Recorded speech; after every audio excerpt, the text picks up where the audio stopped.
Okay, let's kick it off, and thank you for inviting me along. Where's Bill? Not that he asked me, he sort of said, look, we really would like you to come along and do this and set it up. So look, I'm delighted that we can talk about fox hunting. It's something that I've enjoyed over the years. It is a real lot of fun. And the aim of tonight is to try and introduce the art of fox hunting, explain what it is, the variants that can take place, and just how we as a club can get involved in doing that. The aim of tonight is to introduce fox hunting to you. Now, most people have probably had some association with it at some point of time over the years. Others will be absolute newbies. So I've tried to pitch it of interest to both those audiences, if you will, as we go through. Certainly, tonight is not about getting into the detailed techniques of direction finding, the different implications of using different frequencies, the impact that terrain and buildings has on your equipment and all those sorts of things. It's really just to try and introduce fox hunting and explain it all. So you can see the agenda up there. We're going to introduce myself initially, talk about fox hunting, basic concepts and forms of hunts, talk a little bit about the equipment that you need to be able to make it run, the rules of the game, and we've got a couple of events coming up, and we'll share some of the details for those, and there'll be an opportunity for questions and so forth at the end. I have unshamedly gone and grabbed various pieces of content from the internet, from my own photo library, from a whole range of bits and pieces, so I cannot claim ownership to any of the copyright on here. And where I can at the end, I've cited a number of websites and so forth where this information has come from. So what is fox hunting? What's it all about? And the bottom line is, please remember that first and foremost, it's all about having fun. Whichever way you look at it, it's about having fun. But really, the fox is just a metaphor for the transmitter. So fox hunting, we're actually tracking down a transmitter of some sort. We're hunting down the fox. The fox can be mobile or fixed. Now, I'll describe a couple of types of hunts as we go forward. And we just had the door just flung open there if somebody would like to try and close it. So the style of hunt can be designed, and the type of equipment that you will use will depend very much upon the style of hunt that's actually taking place. The fox is tracked down by individuals who are using some form of radio direction finding equipment, and just from a terminology point of view, they're called the hounds. So the fox is what we're tracking, and the metaphor with fox hunting is that the hounds are those who are chasing down the fox, whether it's moving, whether it's hidden, or whatever it is that it's doing. Hounds are usually mobile. There's very few hunts that I've ever been involved in which has generally involved static hounds, but you can, if you can think about it, if you're trying to track down a hidden transmitter, you can have a combination of mobile and static hounds, and static hounds might be using some very sensitive direction finding equipment to give a bearing from a known point to where the fox is transmitting. And then there are types of hunts where you can actually relay that bearing, that direction from a known point to a hound who would then do some interpretation and try and intercept the fox as it moves along. The hunt, as I said, it can be urban, suburban, or rural. And the type of terrain that when you start to really get into fox hunting and enjoy it, the type of terrain that you go through really does get impacted, or sorry, the type of terrain impacts the radio propagation. So if you're using particular frequencies, if you're in dense bush, if you're in an urban setting, or if you're in a very open setting, it's going to affect reflective signals, the density of the signal, or the density of the terrain or what's around can impact the signal strength going its way through, and it can really inject quite a difference to the style of hunt that's actually there. The higher you go in frequency, clearly, the more direct the signal is going to be, and usually a 70-centimeter hunt is, I used to find them pretty boring, because if you heard the signal, you knew exactly where it was coming. It was either going to get to you, it was not going to do a lot of bouncing around by comparison to some of the other frequencies.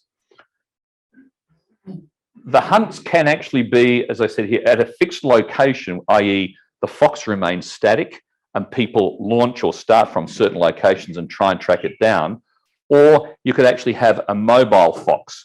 So the fox actually starts out traveling around and you try to hunt down the fox as it moves. And I'll talk a little bit about that as we move forward. Usually, if it's in a park or a similar location, you can have pedestrian-only type hunts where you don't use vehicles. You effectively just all start from different locations, and using your direction finding equipment, you track down and find the fox. And it really does start to get interesting when you start to bring in the different frequencies and the bands, because we're not going to do that initially. We're going to stick to 2 meters as we go around. But it's a really different, tricky technique trying to track down a fox on 80 meters, for example, by comparison to trying to track down at the other end of the spectrum a UHF 70 centimeter fox. Very different equipment, very different characteristics of the signals, and you can. An 80-meter fox. With a great deal of difficulty, you have a very inefficient antenna, which is at least radiating something. But when I get to the section on foxes, I'll show you how cunning and ingenious you can become at hiding foxes. I've never done one on each. No, I have, and I don't like them. The signals bounce all over the place. You know, you get reflected. We'll get to that. The bottom line is that when we're designing a hunt, when we're participating in it, we can make it whatever we want it to be. And that is, I think, is one of the great things about it. And we can tailor it to the type of skill level that's there, the equipment that's available, the terrain that you've got, et cetera, et cetera, et cetera. So we can basically make a fox hunt whatever we want to be and just follow those same sort of principles as we go along. But the reality is fox hunting is many things to many people. A couple of examples here of the type of hunts that take place. There is a competitive element of it, which is, and I can't remember what the name of this thing here, but it's basically akin to orienteering. If you've ever done orienteering, they have multiple foxes that are hidden transmitters around on a course. You basically have equipment. You have to navigate to that particular transmitter. You get a code. It gives you the frequency of what the next fox is that you need to do, and then you disappear. And it's effectively, it's a timed event where you run around trying to find these transmitters from checkpoint to checkpoint. That's for the seriously psychologically deranged that want to run through the bush with a thing and try and pretend they're fit. But it's a very competitive sport. It's not uncommon. For example, here, a couple of participants here who may well be on a competitive hunt and they've just been dispatched from a vehicle, and they're in the latter stage of the hunt trying to track down the fox. It can be, as I said, young and old. You can have a very social event. You can get the kids involved trying to track down this transmitter. You can get, shall we say, more senior operators or individuals out there. It does not have to be a highly intensive physical type thing. And often, I keep mentioning this here, the amount of ingenuity that gets shown when people start to develop, they get a thirst for it. They want to be better. They want to have the best sniffer that you can possibly find. They want to have the best RF direction finding gear.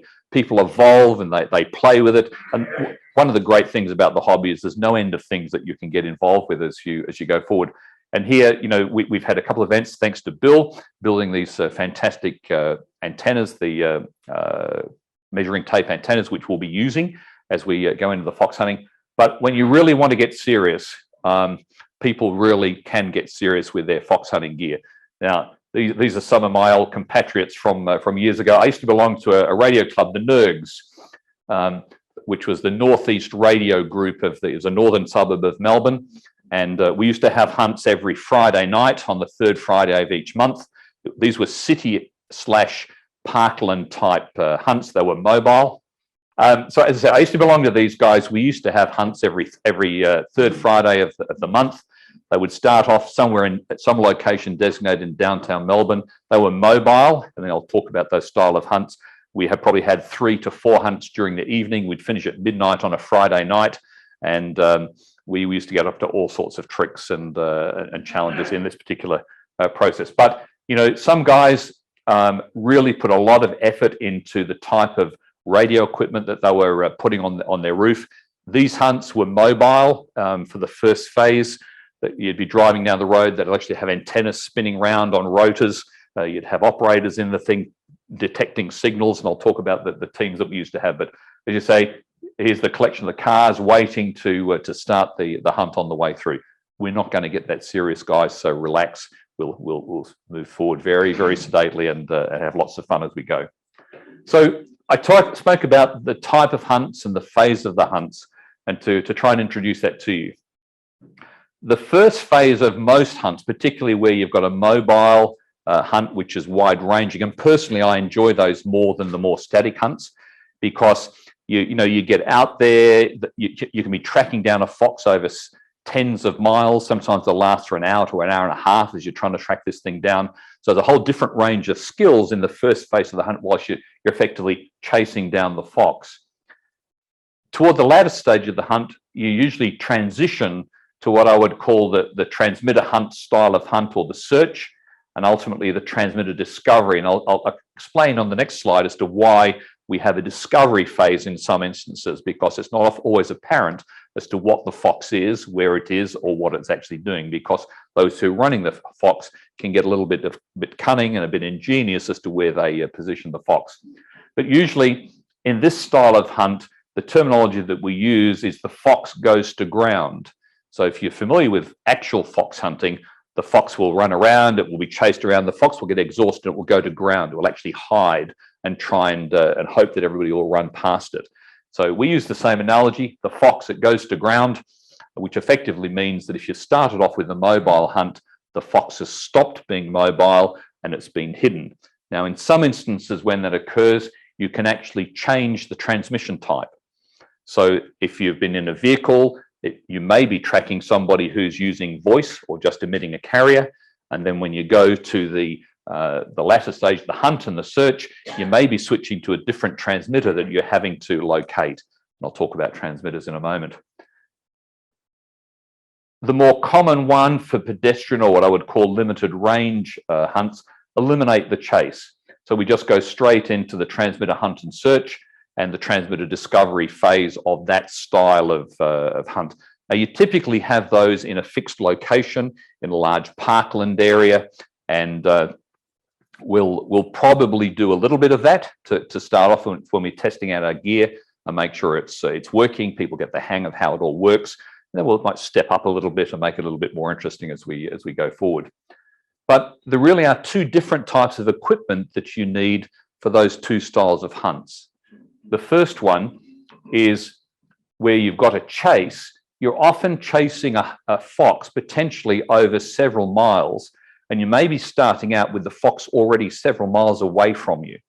So the equipment that you need needs to be a bit more sensitive, and it needs to, if you're trying to trace something that's 2 miles away, you don't want a beam heading that says it's somewhere over there. You really want a beam heading that says it's about there.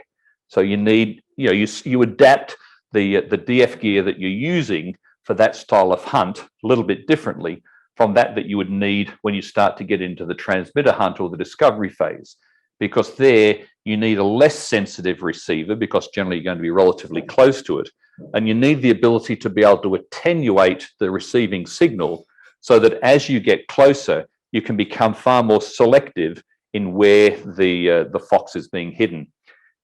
If you have very sensitive equipment that's being used in here, very often the DF operator, direction finding operator, will need some form of attenuation even in the mobile setting, because they're generally using fairly powerful receiving equipment, which is very sensitive, and you need to be able to knock down the incoming signal to be able to do the same thing as you do with this area over here. I just wanted to share this with you because when fox hunting gets serious, you generally have a pretty motivated team of guys or girls sitting in a vehicle, and a team generally consists of a driver whose responsibility is for the safe and legal operation of the vehicle. Now, I've shown a typical driver here because I'm yet to find a fox hunt driver who doesn't suddenly turn into a rally driver as soon as they start fox hunting. Yeah, they're supposed to drive sedately. They're supposed to drive within the speed limit. They're supposed to be courteous and what have you. But human nature being as it is, when you get the thirst for that fox, they turn into world rally drivers. And if you remember back the picture where you saw the bogged four-wheel drive vehicle on that line, he decided to take a shortcut and ended up where it was there. The process that you have is the driver sits there. You generally have a beam swinger, or we used to call them a beam swinger because Very often, if you think of a vehicle, there's two ways you can do it. If there's just one or two people in the vehicle, you can stop the car, you can get out, you can activate your antenna, you can determine where the signal is coming from, and then you jump back in the car and kind of drive that direction. If you're on a timed event, and the ones that I used to compete in were very much timed events, so it was the first to discover the fox, hence the rally driving and the intensity of it. The beam swinger would either be operating some form of electromechanical device on the roof, which was effectively either electrically swinging the beam or it was actually physically rotating a beam. But for the most part, we used to have the arm hanging out the window with a on a little lever. Where's the Bud? Where's your? It's in another room. It's in another room. On a pole. It doesn't matter. That's fine. On a pole like that, you'd have it mounted on a bracket on a roof bar on the car. You'd have a rod dropping down and a little handle on the bottom, and the beam swinger would sit there with their hand out the window, swinging the beam, looking at the equipment, trying to determine the location and the direction of the signal. So That's what they call the Armstrong method. the Armstrong method. That's right. So that wouldn't work with a tape measure, would it? no, it wouldn't. So I mean, if you're flying down the road at the legal speed limit of 60 miles an hour or whatever it is, you can imagine this antenna is going to look like here. But generally, you would use a more sturdier. That arrow antenna probably would work just fine for that. Yep. I'll show you some of the antennas that you can use when you're in that situation. But we will design the mobile side of our hunt so that it's not time critical, so that you don't have to race down the road. You can stop and use your measuring tape antenna to be able to do that. But anyway, the aim of the beam swinger was to actually relay to the next guy, the navigator and tactician. This was my role, and would relay a bearing to the fox from relative to the nose of the vehicle, so that the navigator would have to know where you are, where the bearing is relative to the direction that you're traveling, and then determine a course or a path which will be relayed to the driver to be able to effectively track down the fox. And then last but not least, you would generally have a runner, which as you got close to the area would be dispatched out of the car. He would grab his sniffer or her sniffer, and they'd be trying to track it down while the car would go around to another area and then dispatch. Usually the navigator would be out at that point in time. So before you knew it, you potentially had the driver was the last one out. You'd have 2 or 3 people with sniffers trying to track down and find the hunt. But as I said, these hunts go over many miles and chase a fox over great distance. I used to love this. This was so much fun if you can imagine it working its way through that. But, the reality is fox hunting can take a range of avenues or directions along the way, if you will. It really is a great opportunity to explore and enjoy the hobby, because you start to learn about equipment, you start to build stuff, you start to learn about propagation and the impact of terrain and buildings on signals and all those sorts of bits and pieces. It's a great way to introduce the hobby to others. It really brings out the ingenuity and design, particularly, you'll get the techo guys really twiddling with the receivers and the selectivity and sensitivity of it. Those of us that are not quite that techy will be building all sorts of antennas and sniffers and stuff to play around with. It can be technically challenging, but most of all, as I said, it's a great deal of fun. I just draw your attention to a couple of things here because there's some good pictures here. Here you can see a hidden fox, which is actually the transmitter is here. You can see part of the feed line or the antenna sitting up there. Actually been strapped up in a tree and hidden behind a branch. So that's one way of doing it. You can see the guys out here trying to sniff out the fox wherever it's hidden. Guys getting ready over in that neck of the woods there. And, this is not that dissimilar from what we had running here last weekend with Bud was sitting there doing a great job with the connecting the B&C connectors to everybody on the way through. And we built the antennas out the back. Thank you, Bill. So a great opportunity to get together and have some fun doing that. So let's talk a little bit about the components that you need to be able to conduct a fox hunt. First of all, the fox, as I said, is a transmitter. Irrespective of whether it's mobile or pedestrian, the hunt remains the same. It's just a transmitter of some description which people are trying to track down and find. The frequency can vary, the mode of transmission, the duration of the transmission, the power that's being transmitted, and the nature of the transmission. So there isn't any one particular formula. We can choose to do whatever we like, and that's the beauty about fox hunting. The fox can actually take many different forms, and in my experience, we've had situations where the fox has simply been a radio operator sitting in a car. So he will be talking on the radio, moving around, and the aim is to try and find this individual in the vehicle as they're moving. Very often that's used, in my experience, where you have the first part of the hunt where it's relatively mobile, and they don't have, if the club that you go to doesn't have a lot of transmitters, it may be trying to track down some guy in a vehicle. And then, as I said, the fox will go to ground and will switch to a lower power transmitter and hide it through there. We've had hunts where transmitters have been hidden on pedestrians. Usually the fox is in some form of transmitting box, sometimes hidden. It is likely, but not guaranteed, that the fox may be sitting in something like this, tucked away, maybe with an antenna sticking out the side under a log or in a tree or under a seat or something like that, maybe. Foxes can vary in size, many different designs, and I'll show you the ones that we're likely to be using and what we've got here. And as I said, the transmission modes can vary a fair degree. So let me just talk about the foxes at the moment. So the type that we're going to use on our hunt is basically this. We have two of them at the moment, one courtesy of Mark, thank you very much. These are a PIC-based controller, and effectively it produces an input to the radio which gets triggered, and that whatever we do goes out over the radio. So you'll be tracking down a signal that will be coming from a radio of some description. Now, I'm not going to tell you what it is until the actual day, because you'll find out when you discover what the fox is and where it's hidden. So it might be located in something like this. It might be hidden in something on its way through. Now, if you look on the pictures here, you can see a couple of examples. So this is in a box. This is actually in an ammo case with an antenna sitting on top of it there. This is a situation where it's just a radio with some equipment at the back, which is very similar to what we're going to be using here with an antenna. And this is a fairly inefficient antenna so that it doesn't radiate a massively strong signal to try and help it out. You can see, hide them in trees. They can be very small. Here, the fox has actually been hidden in a piece of timber, which is going to find itself attached to something, so you wouldn't recognize it on the way. And I think the most devious one I ever did in a hunt, we actually put a fox inside the duck decoy, floated out into the middle of a pond, which actually had ducks all the way around it, and the hounds were just running around in circles around this pond trying to find it. We weren't popular for doing that, I can tell you. But anyway, that's where it is there. So let me just show you a little bit about the fox. I'll just use this one as an example.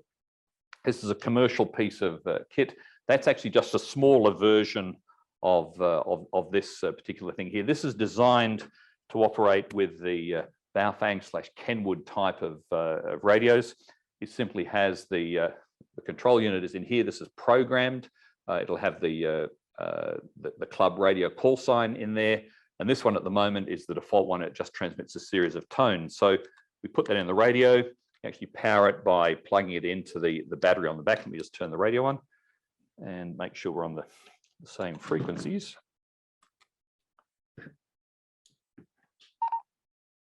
Yep. So when this starts transmitting, this is what you'll hear.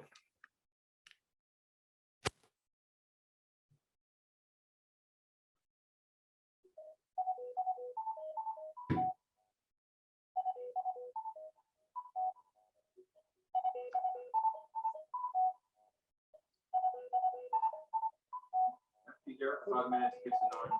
Yep. Don't you know that'll confuse some hams here and there? That will stop. Now, whether you'll hear that actual tone or not depends upon how much time I have and how ingenious Mark and I can get in trying to program something different. So that's being transmitted by that device there. This is just being received on an FM simplex channel there. That's enough. You've got an idea of the idea. And then you'll basically use the sniffer to identify which direction that signal is coming from and try and track it down and work it. Now, we may change that, just a second, mate. We may change that so that it's a constant tone. We might have it in shorter bursts. There's all sorts of things that may well happen on the day, just to add a little bit of interest. But that's the style of thing that you're looking for. Yes, mate. What about the requirement to transmit your call sign every 10 minutes? We did. We did. So I'll just turn it back on again. So it goes a series of tones and it finishes the transmission with the club call sign. So it's remaining perfectly legal. And that's the kind of timing that we're going to see when you do this. You've got your multi-tones and your code, and then it's off for an equal amount of time and it comes back on again.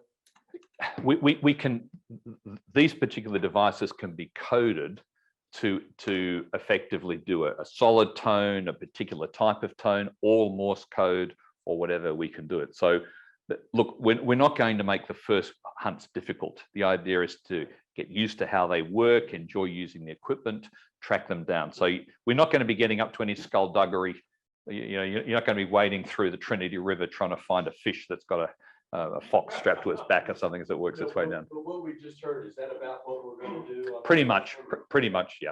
And so it's going to be maybe a minute, and then it's off for a minute, and on for a Yes, minute. it's actually, I think it's 30. I think it's at the moment that one's on for about 30 seconds, and it's off for 30 seconds, and it repeats the process. Okay, so that gives you an idea of what the Fox is all about. The next thing we need to look at is the Hound. Now, a Hound consists of three types of equipment. You have some form of directional antenna. You have an attenuator, and you have some form of radio detector. So if we look at it, I said a directional antenna, the attenuator can either be commercial or homebrew. A lot of people use their ingenuity and imagination in relation to what you and how you do that. But also the radio detector, for the most part, you just simply need some form of receiver to interpret the signal that you're trying to track down. So clearly, if you're trying to track down a single sideband or a voice transmission, you probably want to be able to hear that voice transmission and work its way through. But sorry, just a couple of points of terminology here. The Hounds, and obviously a Hound in a vehicle or a Hound that's running along here. The sniffer is generally what is the term that we use for the direction finding gear. So once the Hound will be running around, they'll have a sniffer trying to sniff out where the transmitter is located.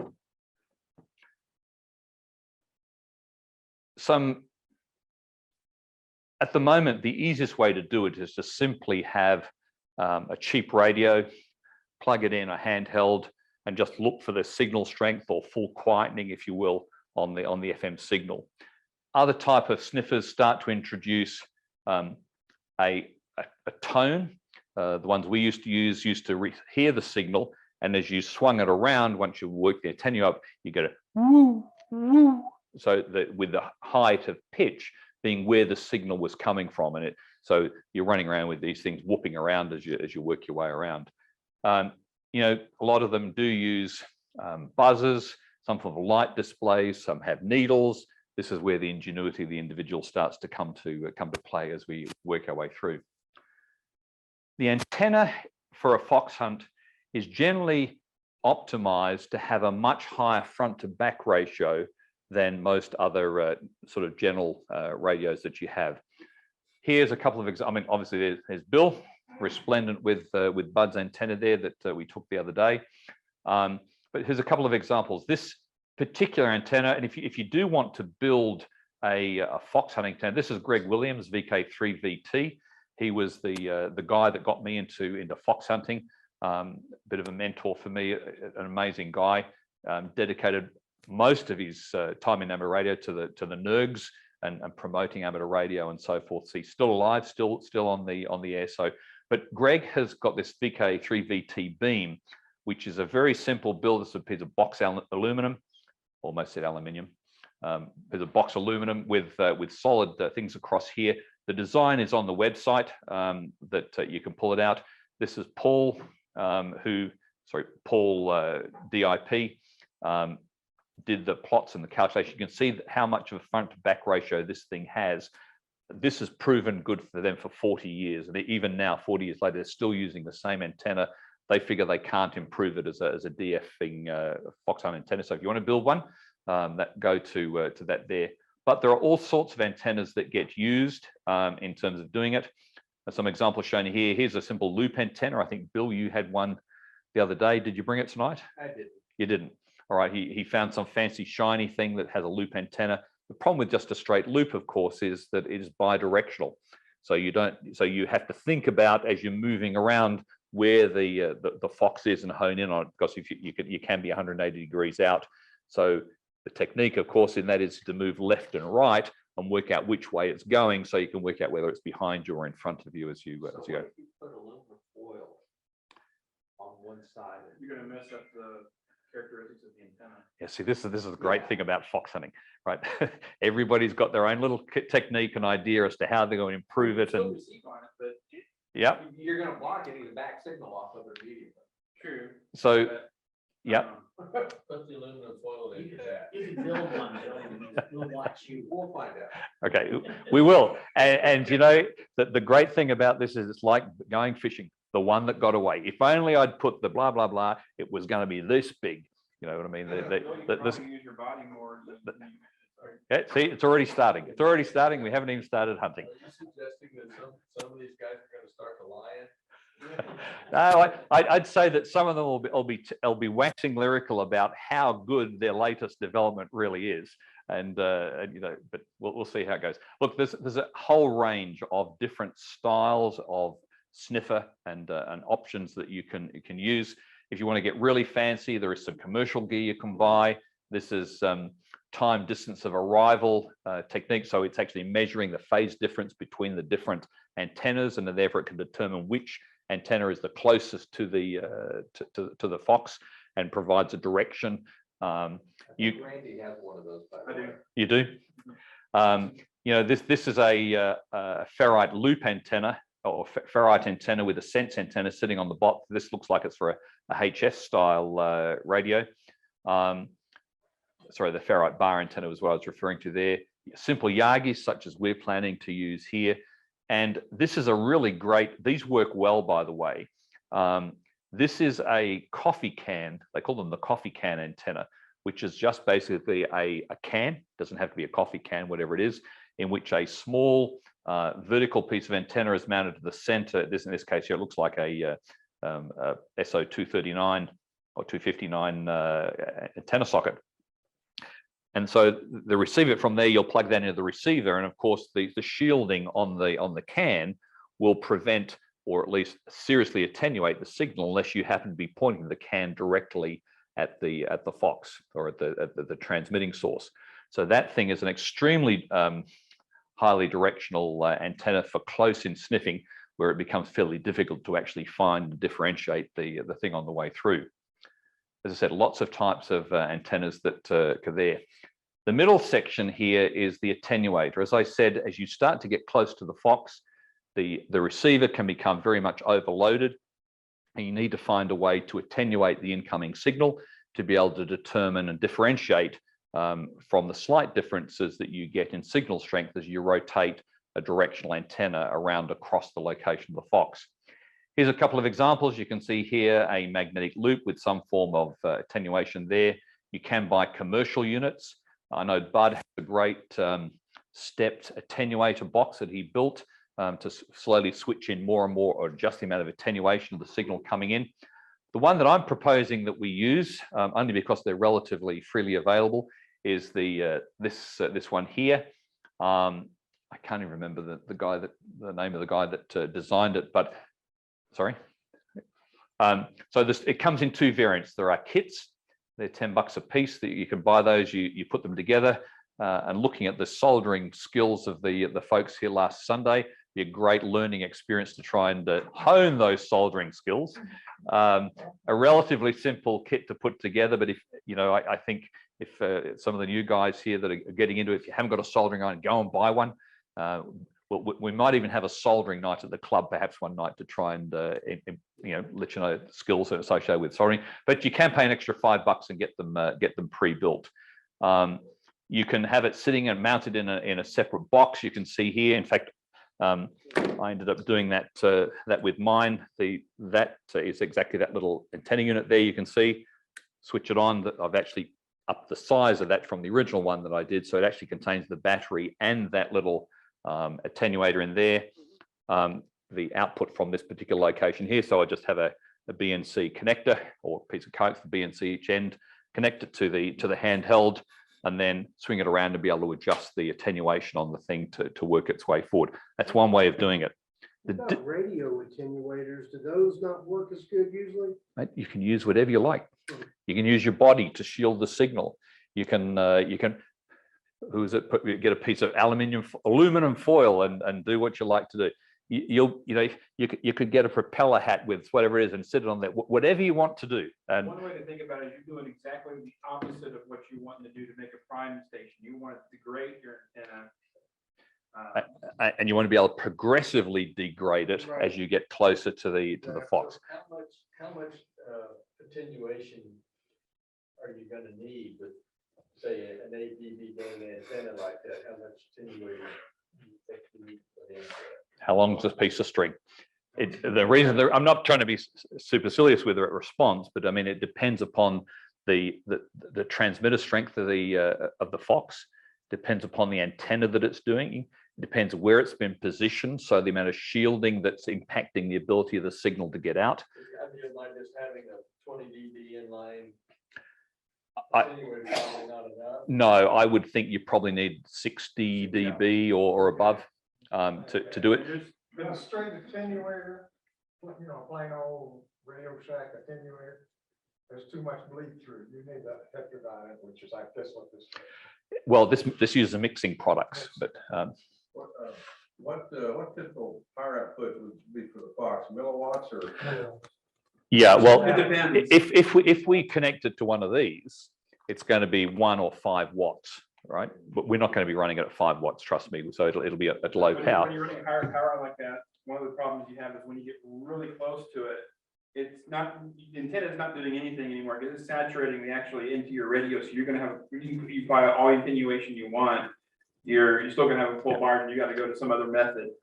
We will probably have these running at no more than 1 watt, and we'll probably have a fairly inefficient antenna so that it's not going to be radiating a lot of power. Some of the smaller Foxes, and I may well invest in one. I think we had a picture of one there. They're about 300 milliwatts, Mike. Can you remember? I think it is. It's about that order. So it's not going to be a massive transmission.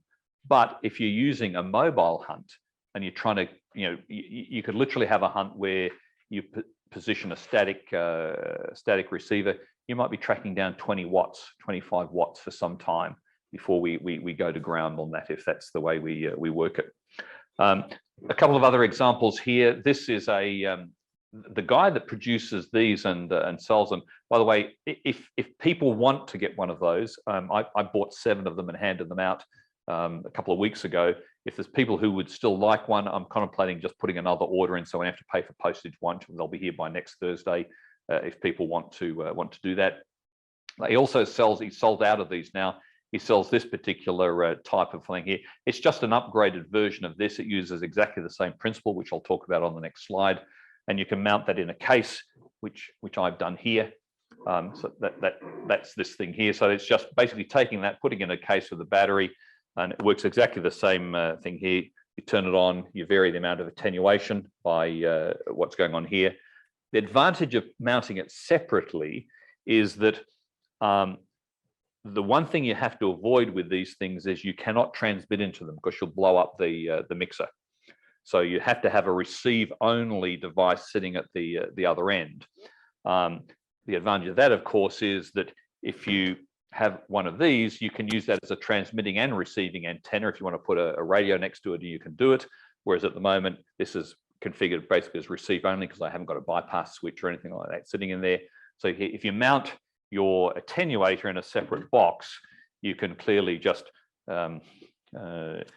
if you had your radio, you could put a bit of Velcro on the back. You could have one piece of kit over here, and then just plug the antenna into the back of that and just have a loop between the two. So it keeps your antenna as both the transmitting and receiving antenna without doing too much of a damage to it. So if you connect one of the little SDR radios, which now has a waterfall attached to it, is that a good way to do it?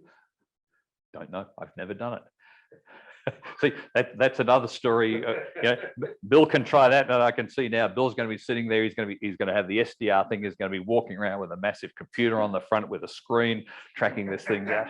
Along with the idea of the SDR, though, one of the ideas I've thought about took 4 SDRs, could human software do the same thing if my Doppler does? Yes, it's called the T-Bros. I got one. It's got four SDRs built See, into one box. it's already happening. It's getting infectious already. I want to look at that, because that's something I've always thought about doing myself. So just to, yes.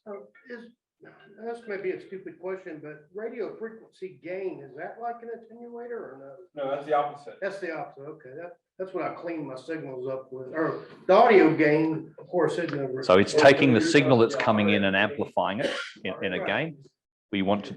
Yeah, the RF gain that you're talking about is just the AGC. Oh, okay. So when you turn that down, it's just increasing the AGC voltage, which reduces the gain of the amp. Okay. And yeah, that will do much the same thing. So the SDR. So your receiver has a signal coming into it. Your RF gain or your AGC will amplify that signal. We actually want to attenuate it before it gets into the receiver. Just to explain how these guys work, it's a mixing single diode mixer. So the frequency comes into a mixer, which has injected in it a 4 megahertz signal. And mixing products, you get the fundamental frequency plus the mixing frequency. The fundamental frequency minus the mixing frequency, and you get 2 times it, 3 times it, if you will, on the way out on the output. I'm not going to go into mixing theory tonight, but fundamentally what it means is, and here's the circuit diagram, it's a lot clearer on here. Very simple process. This particular section up here is the oscillator, feeds down through 2 variable resistors to basically adjust the attenuation, then feeds into the single diode mixer down through here. To give you the output. So if the Fox is transmitting on 146/400, you've got an attenuator oscillator injecting a 4 megahertz signal. So you're going to get an output which is 4 megahertz above and 4 megahertz below the Fox frequency. So you would tune your receiver to 4 meg up or 4 meg down, whichever way you wanted to do. The attenuator varies the strength of the incoming mixing signal. So the output of that signal will then be modified by the strength of the incoming signal. Does that make sense? Yep. Yeah, I've never actually done that. So that's the way it works. So effectively, let's use an example here. Signals coming in, you can only just hear it when you point it in a particular direction, but you can't discern it from the actual electrical characteristics of it are quite different. It's just you can't visibly see it on your needle. You can't physically hear the difference with it. By the time you put the 4 megahertz signal in and you're working out on the mixing product, you're listening to the mixing product, you can adjust the strength of that signal so it captures the peak. Make sense? So you swing around, it captures the peak. And as you get closer, you obviously wind back the attenuation, how much the strength, the mixing signal you're putting in, and you can start to discern it. If it gets too close and you can't discern it, just go and tune another 4 megahertz away. So the second order mixing product is going to be lower in level of output, so you get a greater level of attenuation through that. I believe these things, by the time you get up to the third order mixing product, you're probably looking at up to 70 dB or so of attenuation in real terms. So I believe, I haven't yet tested out, I'm looking forward to the day that it will make quite a difference on the way through. Are all these 4 megahertz on? Yes. So I can see that being superior to the standard attenuator I use, because being the 4 megahertz off, I don't think you have the same issue I was mentioning earlier with radio saturation. Except, you know, they do recommend that you, if you want to get serious, you actually mount them in a steel box or to provide shielding. Good point. And so, you know, I'm too lazy to do that. I haven't done that. I figure I'll see how it goes with this. And if it doesn't work, next time we'll come back, it'll be in a steel box. And if that doesn't work, there'll be something else. Record with aluminum. Oh, sorry. Did I say aluminium? I'm sorry. While we're on that subject, I've got some copper some copper foil. I'd be glad to let you have some of. Just wrap that thing. Yeah. You still gonna have enough for your hat? Oh, I've got plenty. My head needs tinfoil. Anyways, That's different. lots of opportunity for experimentation there as people try and tweak their sniffers to get where we need to go. But the bottom line is, as far as we're concerned, when we're going to go forward, we'll be operating somewhere in the 2 meter FM simplex frequency range. So the Fox frequency will lie somewhere within here. We'll advise the Fox frequency before each hunt. And therefore you just need to set your receiver so that you've got these 4 megahertz offsets, if you will, for the different auto mixing products. Are boundaries set for the Foxes within these boundaries normally, or is that? No. We can do whatever we like. Okay. Right. So look, the idea is to get you excited about it, enjoy it, and have fun, and be able to have, you know, feel that you're productive in what it is that we're doing. So you can guarantee on the first hunt when we go, we're not going to be dragging around from one side of Tarrant County to the other, terrorizing the neighborhood as we try to do it. We'll stage it up. We'll give people opportunity to work with what they've got, and we'll design the hunts in such a way that everybody can participate rather than do that. Just a couple of things on the receiver. Obviously, it needs to be designed to meet the application that you want to do.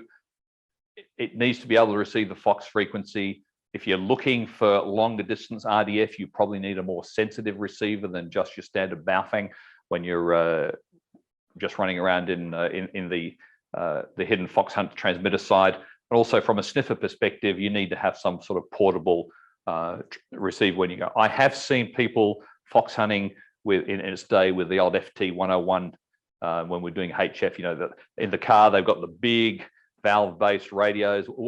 People just use whatever they've got to be able to get out there and enjoy it. So no major dramas there. The one beaut thing about the Baofeng is it's cheap. So if you trip and fall and ends up in the mud, it doesn't really matter to a great deal. But you can actually, using chirp, disable the transmitter. So this shows you here how you actually go about doing that. There's some parameters for both VHF and UHF. You can actually enable that so that it will not transmit when you hit the button. So that if you're using you're not going to fry your attenuator. Now you know after my last one. Yeah. Okay. So just a point to do that. Again, for the newbies, I just recommend, if you're going to buy a Baofeng, buy the GT5R, not a UV5R. The GT5R is the legally compliant one, which also suppresses the spurious emissions as well. So it's a clean signal, and it doesn't have the bad reputation that the 5R is. But if you're using it for a receiver, it doesn't really matter. Okay, where are we at? Putting it all together. So let's try and summarize where we go. You can see here that this is the antenna that Bill's encouraged us all to build. You could add this cheap $10 minimum, $15 maximum attenuator that's on there. If you want to mount it, put it in a box. This is going free if anybody wants it. This will actually take the device here. But you can't get a battery in there at the same time. So you've got to feed the battery cable out and strap the battery to the outside. But if anybody wants it, it's there available. I upgraded to the 3/4 inch one and put a reducing connector on the front so that you go to the 1/2 inch cable. And there's just enough room if you very carefully lay things out to get the battery and I don't think I've got a pic. Did I put a picture of it on? No. You can get the battery and the attenuator into the one box. But I'm very fearful that when we go out the other weekend, it's going to get saturated because it's not in the metal box, and I'm going to have to throw it away and put it in the metal box again. So, but the bottom line is, you know, the attenuator is low as $10. The PVC box I put in for miscellaneous bits and pieces of $1. If you've got to buy it, the antenna costs about $10, or if you're lucky enough, Bill Pat showed all the goods. The bottom line is, even if you've got to buy a Baofeng, you've got a total sniffer type situation to be able to participate. And it's going to cost you between $25 and $50. I think it's a great way to be able to get into it and do that. So the rules of the game in terms of the actual hunt itself.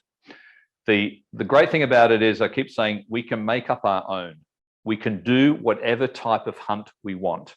And so we can evolve them, we can adapt them for the club members, how they want to do it and work its way forward.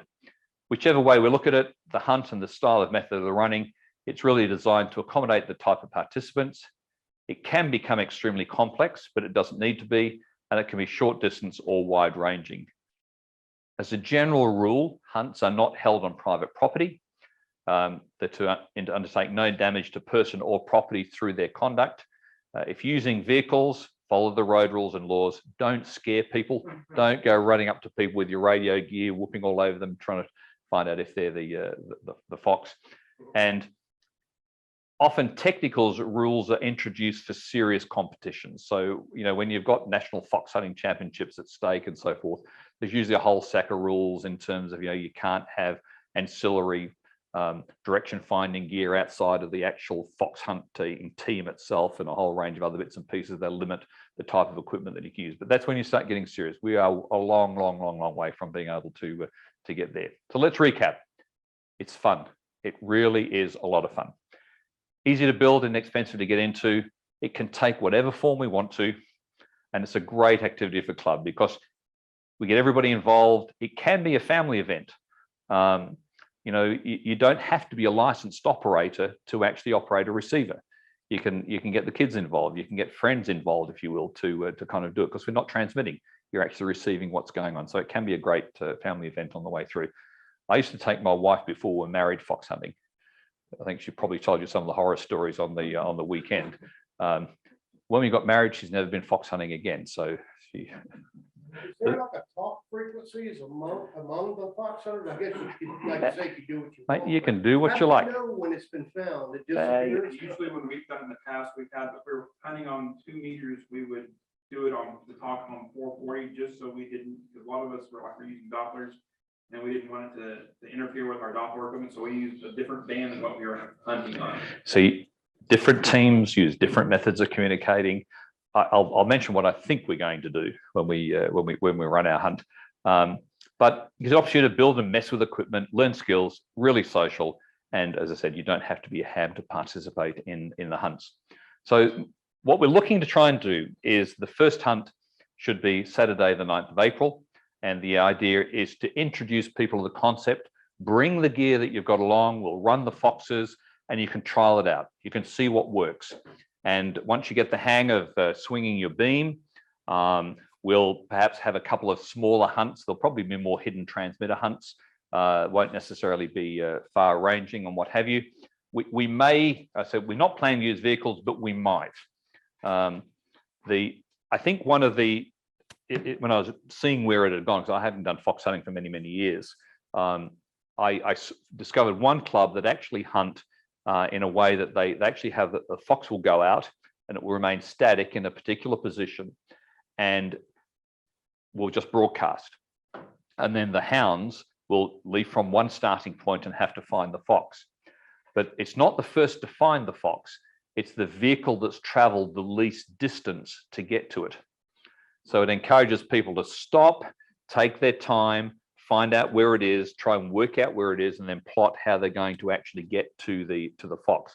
When you think about it, that makes it nice and sedate. You don't have to destroy your car by fitting special antennas. You can actually get out of the car, you can swing your beam, you can find where it is, and you can work your way there. It takes the urgency out of it, but then as you know, if you get a tie, 2 people have traveled exactly the same road, clearly the first person to the fox would probably take the prize for that particular event. I'm thinking that's probably one that we might like to try and do over one of the longer ranging ones, at least in the first part, so that we avoid some of the rally driving and the crazy stuff that usually happens with these things. So thinking we'll start 10 o'clock on the 9th at Trinity Park, probably start in the location, the ARR Field Day Shelter. Now, where it's held now, if there are people there, it doesn't matter. We won't take over the shelter. We'll just go off to one side. We can sort ourselves out. We can. The park is big enough to be able to do that. I only use 2 shelters, so yeah. have a choice of one. But what I'm suggesting is that we will actually coordinate with each other using the Cowtown repeater. and also 146, 430 simplex, maybe 450. But we'll let people know. So the idea is bring your radio, talk to people around the place, and we'll coordinate. We'll find out what we're doing. We'll keep it very informal, and we'll have some fun. Thinking we might even, perhaps have a picnic lunch, or we'll go somewhere for lunch, someplace local straight after that. The idea then is on the 7th of May. So this is about 3.5 weeks away. So it gives those people who've had an opportunity that have built an antenna, you've got some stuff in your scrap box, you want to pull something together to try and get it to where it needs to be. And then in May, we'll actually let the season begin, if you will, and we'll have a beginner's fox hunt, likely using vehicles and sniffers. But again, it won't be the rally style one. We can evolve that depending on the feedback that we get from the first hunt.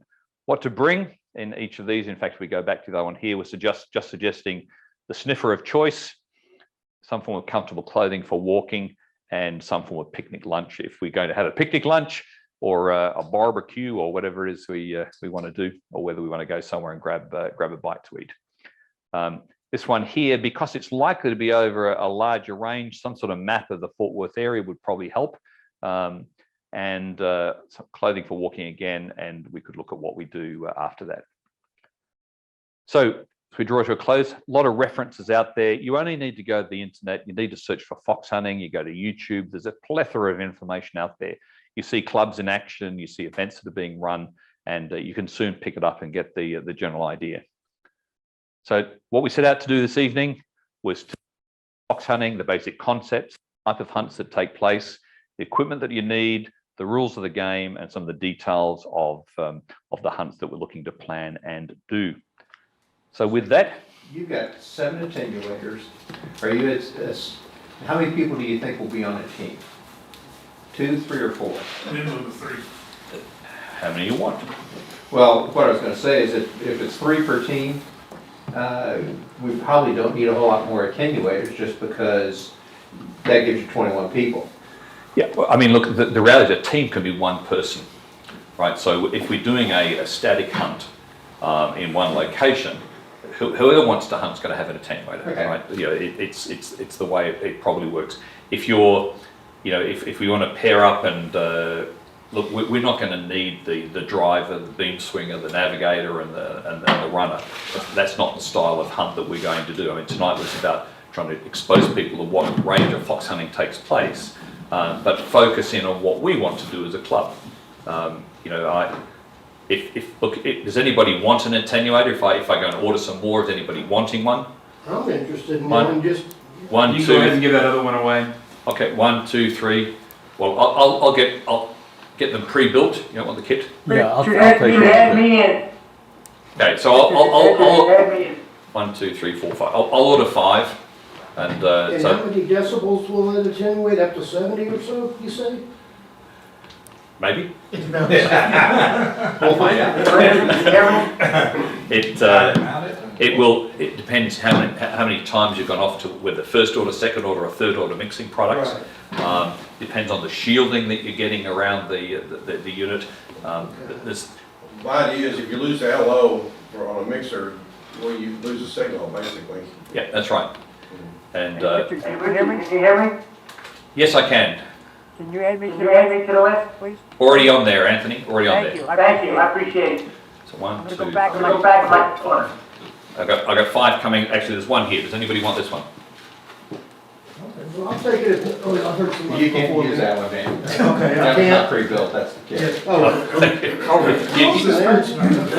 ahead and put me on another list for it though. Sorry, Go ahead and read one. the green one. By the way, look, I haven't charged anybody else for one, so I feel very guilty about taking any money. That just means you need to charge him more. and that's about $10, That's or right. about 15 bucks or so. The kit is $10. The pre-built one is $15 plus postage on top of that. If you guys have got one, if you want to make a donation to the club, I'm sure the treasurer would be more than happy to put it in the kitty. So please do that. Yeah, and if it saves you any money, since you're spending your money on this, just make mine a kit. Save you $5. Just make yours a what? A kit. If it's $5 less for the kit, It is. It's $10 for the kit. Is that It's stock? 15. yeah, So look, I'll get a, who prefer to have a kit rather than a fully built one? All right, so if there is, last time I bought his last 2 fully built ones. I think I looked on the website the other day and he now had 8. So I'll get what I can, but I'll make sure you get a kit. Well, you know, just whatever's convenient for you. I'm just trying to save you money. I can solder. Love the guy. The kits, by the way, are really well documented. They are. They're fantastic. Every part is labelled. The step-by-step instructions for putting it together are really, really well worth it. I hadn't heard anybody mention a scan, using a handheld scanner. Anybody do that? I will be. You can, yeah. I mean, just turn it to the frequency, just use it as a receiver. Yeah, I mean, Yeah. You still have to have some sort of an S meter or something on it though. That's right, as long as you've got a way of, well, you don't even need an S meter. If Oh. you can actually, you know, listen to the full quietening on the FM signal. I like the idea of the signal strength to audio frequency change, like light to frequency thing. Look, I threw my sniffer away about 5 years ago, and I've been crying ever since. Since Bill asked me to talk about it, because I mean, it is really hard to differentiate unless you've got a really sensitive signal strength meter. You know, the signal strength meter you've got on these things, it is fairly hard to be able to identify where the signal's coming from within a high degree of accuracy. The tone really does make a difference to it. So I just recall when I was studying for my license, they talked about the technique. And one thing that stuck out to me was that it was actually, we were actually listening to the highest audio volume. You were actually tuning it to the lowest volume, because you knew that basically that the reciprocal of that direction is the strongest, right? So you were actually tuning it to the lowest. Is that what you? Could be. The reason I say that is the way people's gear works differently. So what people need to do is they'll learn to understand the characteristics of their particular setup. So if you're using a directional antenna, if you're using a bidirectional antenna, if you've got a sense antenna, people learn how the direction is manifesting itself in the particular kit that they're using. Yeah. Okay. So if we were doing a fox hunt, say 20 miles all directions, we'd obviously be broadcasting a minimum of 5 watts, but probably, you could make whatever you want, but you need something besides a handheld to be broadcasting from the fox. If you've got a good handheld with a sensitive receiver, you will be able to, and you've got a good antenna, you're going to be able to pick up the signal from 20 miles away, and you'll be able to find it. You know, we're not playing for sheep stations here, right? So it's not as though there's, well, you know, before you know it, we might actually have the Cowtown Fox Hunts champion for the year. I mean, look, I was in the national fox hunting team for 2 years in a row. We won it 2 years in a row at the convention in South Australia, and the prize was a trophy which had an old valve body sitting in the top, stuck on this piece of wood that said National Fox Hunting Champion. It was the prestige that kind of, there was no big prizes at stake for that. But I guess it's like a mobile kind, and it's a big, not boundaries, but big area. You know. Well, you'll find we'll have a couple of events and people love it and want to progress it further, or we'll just keep it as simple as it is there, or, you know, look, there's a lot of clubs that do fox hunting around here. I've not been to any of them. I don't know the extent to which they do it. I imagine there's some of them where the guys get really serious about it. They've got the latest bee's knees, direction finding gear with stuff on the roof and what have you. So if you get really good at it, there's some real world examples of using it. The biggest would be like tracking down, if you have your station at your house and you have stray signals coming in your station, you can use what you learned fox hunting to track down like cable leaks, arcing power stations, and it helps you identify to help reduce noise to your station. And I've actually been in situations where we've had commercial equipment that was malfunctioning. In this case, it was Cook's Children's Hospital. They had a repeater where their input was being inundated by some other transmitter. They didn't know where it was coming from, and we ended up tracing it to a transmitting tower northwest of Azle. So if you get good at this, there's a lot you can use it just more than just fox hunting. There's real cases for doing this, and it's fun doing stuff like that too. yeah, Well, the beacons with the balloons, is that considered fox hunting too? or- Well, Yes. I don't think it's considered fox hunting, but it's certainly direction finding and hunting down. Yeah, So, you know, the guys that are tracing down the beacon that's moving, it's no different from the early part of a, you know, if you go back to the stages of the hunt, the chase, you're actually chasing down this Right. balloon as it's going along, and when it comes down, it's like it goes to ground, literally, and you're then just in the later stage of that hunt. That's what got me involved originally, is back in our early balloons. We had and you can attest to this, we had a problem where our GPS would lock up at what was it, about 15,000 feet? I think it's a little higher than that, but yes, it will. And sometimes it would unlock it when the thing came down, sometimes it didn't, and the only way we could find it was by using radio direction finding. And that's where we back then we did whole club fox hunting events, and we'd have Mark go out and hide the package, and we trained about once a week or so. And that's how I got involved with it. I'll agree with you, it is very addictive once you get into it. It is. All right, well, you've probably heard enough from me for one night. I hope that was enough to give you an overview with some insight, and look forward to you joining us in a couple of Saturdays, and there we go. Very, very good presentation. Thank you.